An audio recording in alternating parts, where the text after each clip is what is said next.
Hi friends, it's your Aariwingsworld. இன்னைக்கு நம்ம ஒரு கிராண்டான ஸ்லீவ் ஒர்க் வந்து ஸ்டார்ட் பண்ண போறோம்.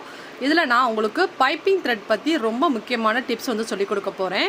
எப்பயுமே நீங்கள் பைப்பிங் த்ரெட் வந்து ஒர்க் பண்ணுறதுக்கு முன்னாடி ஃபேப்ரிக் க்ளூ அப்ளை பண்ணி அது வந்து ஒட்டி காய வச்சதுக்கப்புறம் நீங்கள் ஒர்க் பண்ணுறீங்கன்னா உங்களுக்கு ஷேப் வந்து ரொம்ப அழகாக அக்யூரேட்டாக வரும். அதே மாதிரி ஃபஸ்ட் எடுத்தோன்னா ஜரி வந்து டபுள் லைன் நம்ம கொடுத்துட்டு ஃபஸ்ட் லைன் சுகர் பீட் கொடுக்குறோம் இல்லையா. சுகர் பீட் கொடுத்ததுக்கப்புறம் இப்போ நீங்கள் பைப்பிங் த்ரெட் எதுக்கு ஓட்டுறீங்க அப்படின்னா லோடிங் பண்ணுறதுக்காண்டி தான் வந்து ஒட்டுவீங்க. இப்போ லோடிங்கில் வந்து நம்ம த்ரெட் லோடிங்கும் பண்ணலாம். அதுக்கப்புறம் வந்து பார்த்தீங்கன்னா சுகர் லோடிங்கும் வந்து சுகர் பீட் லோடிங்கும் வந்து நம்ம வந்து பண்ணலாம். பட் பைப்பிங் த்ரெட் ஒட்டும் போது இந்த பீடுக்கு பக்கத்தில் வச்சு நீங்கள் ஒட்டக்கூடாது. கொஞ்சம் கேப் வச்சு நீங்கள் ஒட்டினாதான் உங்களால் வந்து ஒர்க்கு வந்து கரெக்டாக வந்து பண்ண முடியும். ஏன்னா லோட் பண்ணும்போது லெஃப்ட் சைடு எடுத்து ரைட் சைடு ஹோல்ட் பண்ணி தான் ஒர்க் பண்ணுவோம் இல்லையா. ஸோ சென்டரில் கொஞ்சம் லைட்டாக வந்து கேப் இருந்தால் தான் உங்களுக்கு வந்து ஒர்க் பண்ணுறதுக்கு ரொம்ப கரெக்டாகவும் ரொம்ப யூஸ்ஃபுல்லாகவும் இருக்கும்.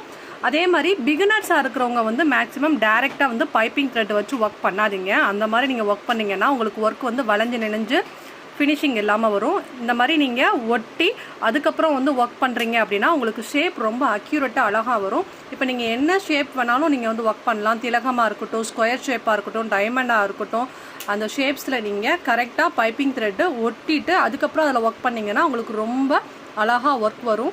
கண்டிப்பாக அந்த ஒரு வீடியோ உங்களுக்கு ரொம்ப யூஸ்ஃபுல்லாக இருக்கும்னு நினைக்கிறேன். பிடிச்சிருந்தா லைக் பண்ணுங்கள், and then கமெண்ட் பண்ணுங்கள். சப்ஸ்கிரைப் பண்ணாமல் இருந்தால் சப்ஸ்கிரைப் பண்ணுங்கள்.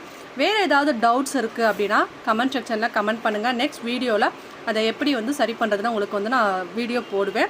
தேங்க்யூ ஸோ மச் ஃபார் வாட்சிங். மறக்காமல் நம்ம சேனலை சப்ஸ்கிரைப் பண்ணுங்கள். அண்ட் தென் இந்த ஒரு கிராண்டான ஸ்லீவ் ஒர்க் வந்து எப்படி பண்ணணும் அப்படின்னு கற்றுக்கணும்னா கண்டிப்பாக ரெடியாக சப்ஸ்கிரைப் பண்ணி வெயிட் பண்ணுங்கள்.